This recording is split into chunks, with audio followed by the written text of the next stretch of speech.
Hey, so I'm just getting us set up and all right. So we are going to discuss if you are wanting to learn a new market, how are you going to learn a new market? And honestly, this is going to be whether you're learning a new market and you're moving someplace or you're branching off into a new market, or this just could be that you are getting into the business and you know nothing about the area. Maybe you've even lived there all your life, but you've never paid attention to any of the communities or subdivisions because you didn't have a reason to. So it's not difficult. All right. It's not difficult to learn a new market. It is time consuming. It is time consuming and it's going to take work and a lot of effort on your part, but anybody can do it. People are doing it every single day that are getting into the real estate business, whether they've just moved here or they've lived in your area for a while or they're branching out. You can do it. Now, I have really good firsthand experience with this as we speak because I have decided to branch off into a new market. And my first market that I was going to branch off into was Ocala. And Ocala, Florida is a very, very big market. There are many homes here. There is a lot of inventory. It's very spread out and it runs the gamut from $200,000 homes to multi-million dollar homes. On top of that, I had a client that didn't want to look just in Ocala. They also wanted to look in the Villages. The Villages is almost 80 square miles of homes, and that in itself is its own little beast. And then they were looking around the Villages in Lady Lake area. So the process doesn't change no matter where you move to or the place that you're living at now, or if you're branching out into a new area, you're just going to need to do the same process. So what is the process like when you want to learn a new market or you are going into the business and you want to learn the market that you're in? The first thing I tell you to do is one, you're going to have access to your multiple listing service. You've got to know that tool. You need to know how to use the tool to research information because that's going to be where it all starts. And what do I mean by that? I mean that you go into the multiple listing service. So let's take Ocala, Florida, but it could be any place that you live. Put your city and state in there, go into the system, and you are going to look for, let's say you want to learn about single family homes in that area. So you're going to do a search and you are going to look for single family homes in Ocala, Florida. And let's look at closed sales for the last year. So just randomly put in there a year period. If you want to make it go from January to December, that's entirely up to you, but let's just go for a year period. And then what kind of product do you want to work with? And I talked about that in a previous video. It's in the list of videos. Do you want to work all single family homes? Because that's a lot. You might want to work just areas that are over $300,000, but underneath $1 million. You might want homes that start at 3-bedroom or 4-bedroom. So pick the kind of product that you want to work with. For me personally, I like to work with homes that are at least 3-bedroom, 2-bath. I want them to have a 2-car garage, and I want their price point to be at over $300,000. I'll look at the $1 million homes, but it's rarefied air and it's hard to get into that market. So there's just enough low-hanging fruit in the 300,000 and up that I probably would just honestly cap it out at about $1 million. So now that I know what I'm looking for, I'm going to put that into my multiple listing service, and I'm going to have 3-bedroom, 2-bath and up, 2-car garage with a 300,000 to $1 million price point, single family homes and city state that I want to be in. And I'm going to look at the closed sales in the last year. When you see that, it is going to be a staggering number. Hopefully, you might live in a very small town, but it might be a staggering number and it's going to be overwhelming. Now, why do I want you to do that? If you know how to use your tool, you're going to filter the results so that you are looking at the subdivisions. Now, there are going to be a lot that are not in a community. I do like to work in communities. It just makes it easier to learn. So we're going to start with the easiest stuff first, because once you learn this, you'll be able to do the other one. So you're going to filter them by communities, and you're going to see that a community may have had one sale for the entire year there. That's not an issue, but that's not what I want to learn. I'm going to look for communities that have had a lot of sales. And I mean a lot. Now, a lot may be different for your area. Again, if you're in a small rural market, a lot might be one sale in that year, but it might be two or three. And in other markets, a lot might be 30 sales in the last year. The reason for that is if I'm going to learn a market, I want to learn where most of the sales are occurring, because it doesn't help me to learn all about one community if there's literally only one sale in that community for the entire year. So what I want to do is I want to learn about busy communities. So I'm going to look for a subdivision, and let's say that subdivision had 30 sales in the last year. And that's how I'm going to rank my subdivisions. I'm going to say, okay, subdivision A had 30 sales, subdivision B had 29 sales, and I'm going to rank them. And so now we're going to learn about just that one subdivision, just that one. So we've got subdivision A now. And in order to learn the market, I am now going to use the multiple listing service, and I'm going to look for all homes available for sale in that subdivision, which hopefully there should be a good number because there was a lot of inventory that closed the last year. So it may be a good subdivision. So now I might find 3 homes for sale. I might find 10 homes for sale. I might even find 30 homes for sale because that's where we are in the market. Now, from those homes, the first thing I want to do is I want to look for vacant homes. Yeah, I want the homes to be vacant, and then I want to go see that house. Now, look at the showing instructions on there from the realtor. Some may make you still make an appointment, even though they may say like go and show.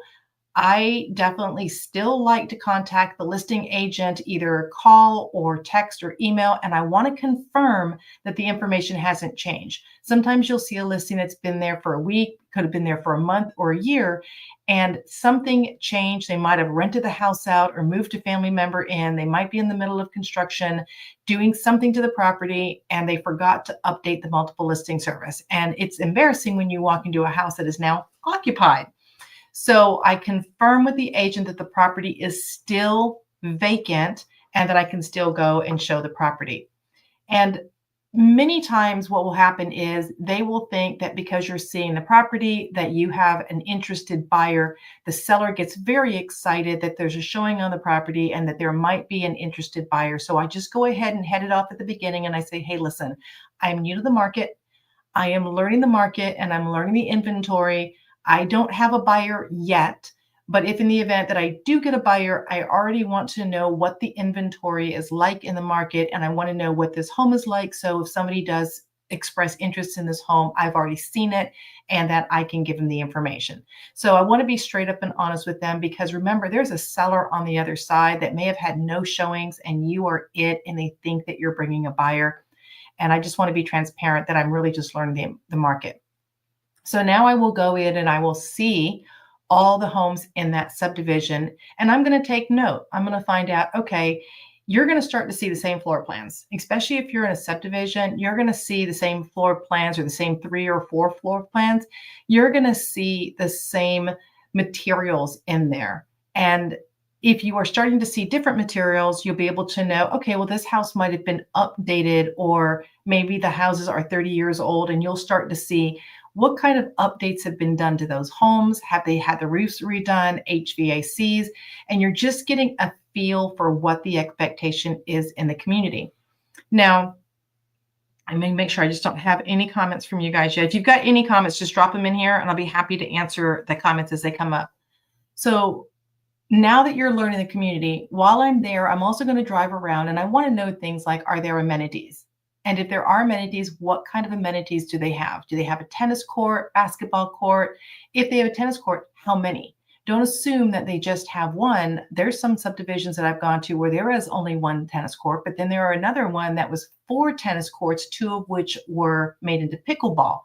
You know, if they have a pool, is it an Olympic-sized pool? Do they have a separate kiddie pool? Is there just in a pavilion with 2 bathrooms, or is this like a clubhouse, and does the clubhouse have like fitness and gym facilities? So the more information that you have, the better. Sometimes you want to know how much green space there is and how many miles of trails will also be important to know as well.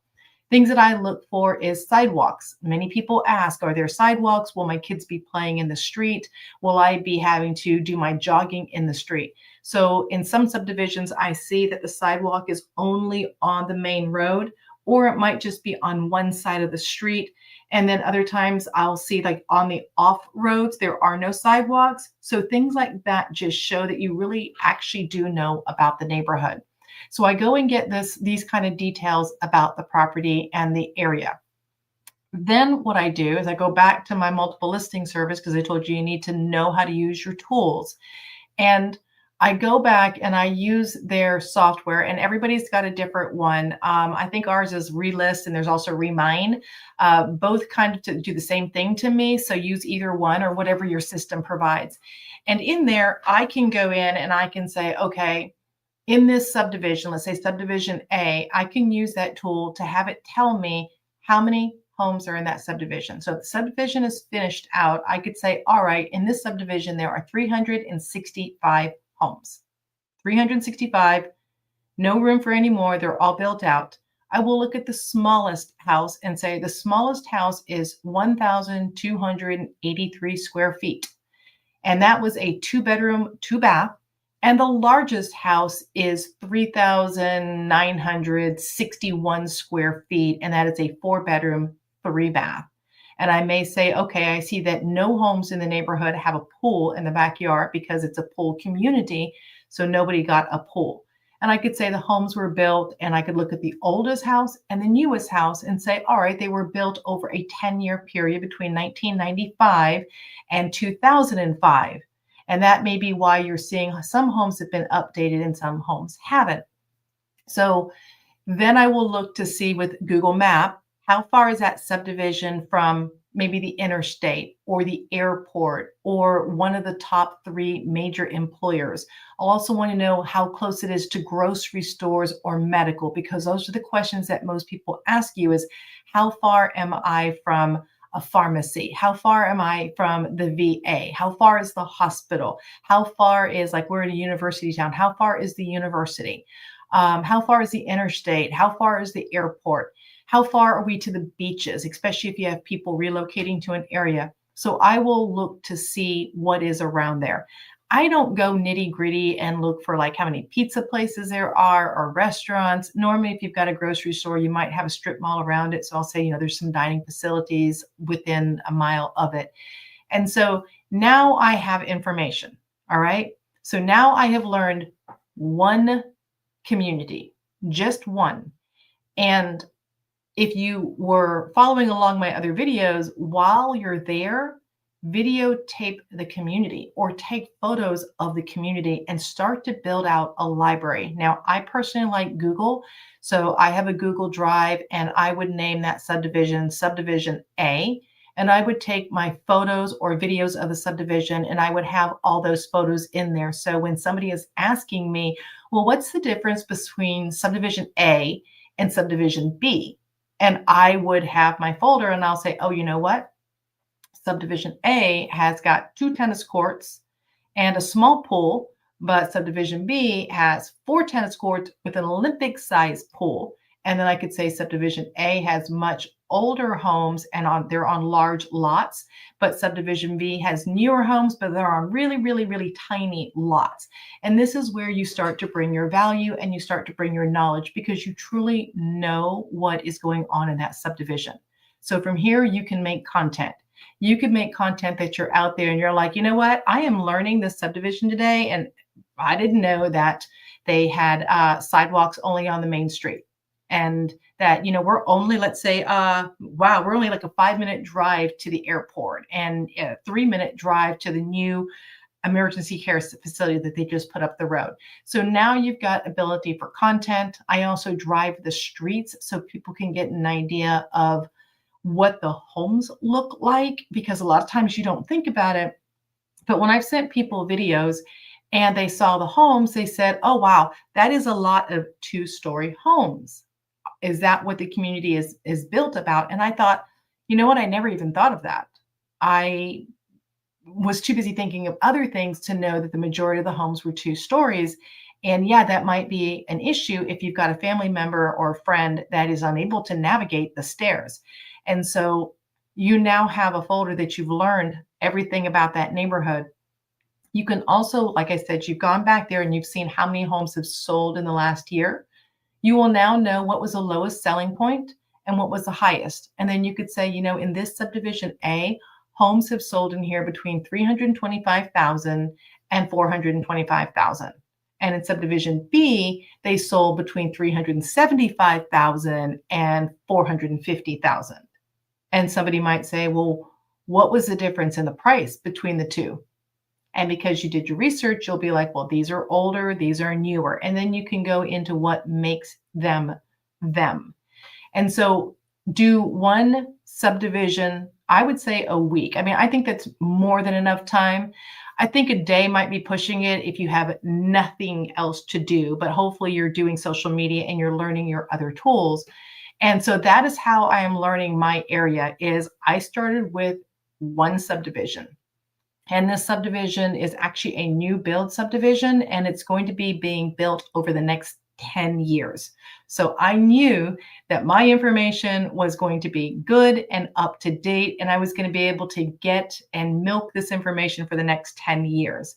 I also knew that because they're building out this community for the next 10 years, they are also doing a lot of their own advertising to promote this community. So now I'm learning everything about this community. They're also allowing me to videotape their new construction homes so that I can have more content that's in there. That was one thing I missed saying is when you go into these vacant homes, you do not have permission to videotape or photograph the contents or the home without agent or broker approval. Excuse me. You're going to need to check your state. I don't know your state. I only know Florida. And in Florida, you must have the broker's approval, not the agent, the broker's approval. And most likely the broker will also get the seller's approval too, because the seller may be surprised if they see their house online. So the broker may give approval to the agent to make that decision, but make sure that you do have permission to do any photos or video of homes that are not builder homes in there.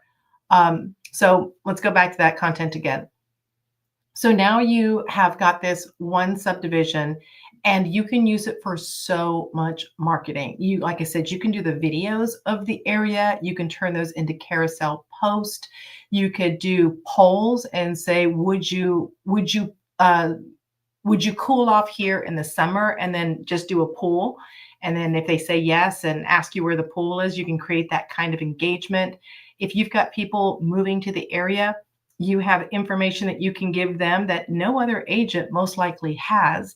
And then you can write that up either into a blog, or you can write it up into a PDF and make it like a lead magnet. If everything you wanted to know about 3 pool communities in the Southwest with homes underneath 500,000. I mean, are you getting it? There's like so much content just from one video.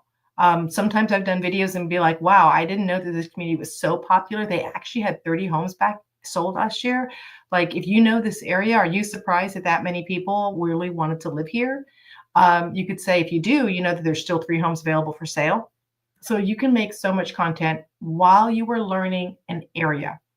Now, if you're brand new, this is something I recommend you do because you're going to need to learn the area. And if you are moving or wanting to branch into a new area, this is exactly what I am doing now. And it really, really does help. Now, I'm getting like baptism by fire over here because my buyers are looking at like 6 different communities at the same time. And yeah, it's a lot to have to learn that many that quickly, but I mean, I guess it's a good thing, isn't it? Because I'm learning more and I know more about those communities probably than 99% of the other agents. And they probably know the community well, but they don't know it that well with that much content that they can share with people and really show that they actually not only know the information, but they have the photos and they have the videos and they have the lead magnets and the guides and the PDFs to back it completely up. And now that you're going to learn one community and you keep doing this several times a week, you're going to start building out hopefully a huge guide that's going to be, the relocation guide to your city and state. And it will have eventually every subdivision in that guide. You can break it out even more. I've seen people who've done this and they've taken this guide that they've learned everything and they've said, here's what you need to know about the Northwest quadrant and the Southeast quadrant. Here is a list of all homes over 1 acre. Here's a list of homes with gated communities or a group of homes that allow horses. So you are now developing so many marketing opportunities because you may be the only person that knows where you can put horses if somebody's looking to move to that area, or if somebody is wanting to be within a 15-minute drive of work or something. You're like, well, I know which homes that are within that drive and are also in the budget that you are looking to spend. So it's not difficult. It is not, because you have access to all of the tools. It just takes time. It's not sexy. It's not fun. It's not exciting. You're not going to be making videos and posting it on social media of like, ooh, look at how much fun I'm having sitting here doing the analytics on the computer. Yes, you can have some video as you're driving into the community and you're like, hey, checking out this neighborhood for the day and learning all about it. Do you guys have any fun facts? And kind of bring them on that journey with you. So you could do that, but you're probably going to have the one thing that 99% of the other people in your market do not have, and that level of market knowledge and the materials to prove it. And so it doesn't matter where you want to go to, doesn't matter where you move or what market you're breaking into, you can do this in any market. And the faster you do it and the more homes you see, the faster you're going to learn. And you can even do this with like builders. So we have some builders that have built in many different areas, and it allowed me to see what kind of quality that builder did. And that's a good thing when somebody says, hey, I'm looking for a builder to build a custom home. Can you tell me what kind of builders are out there? And now I know the style of the home that they do. And I'd say, okay, well, if you're looking for a colonial, then I know the builder for that. But if you're looking for like a mid-century modern, then I've got a builder that I know there as well. So the more you know, the more you grow. And none of this is going to hurt you. It's absolutely going to help you. It's going to help you stand out. It's going to help you make free content. It's going to help you show the world that you are actually in this business, learning your trade. You are extremely knowledgeable. And the only person that they should hire to do the job is you, because you have the information, you have the passion, you have the knowledge. So why not? Why not be you? So I hope that helped you learn how to break into a new subdivision or learn any kind of community areas that you are looking to move to, or if you're getting into the business and or just wanting to expand your reach. All right, let me know if there's any questions you have that I didn't answer, and I will see you on the next one.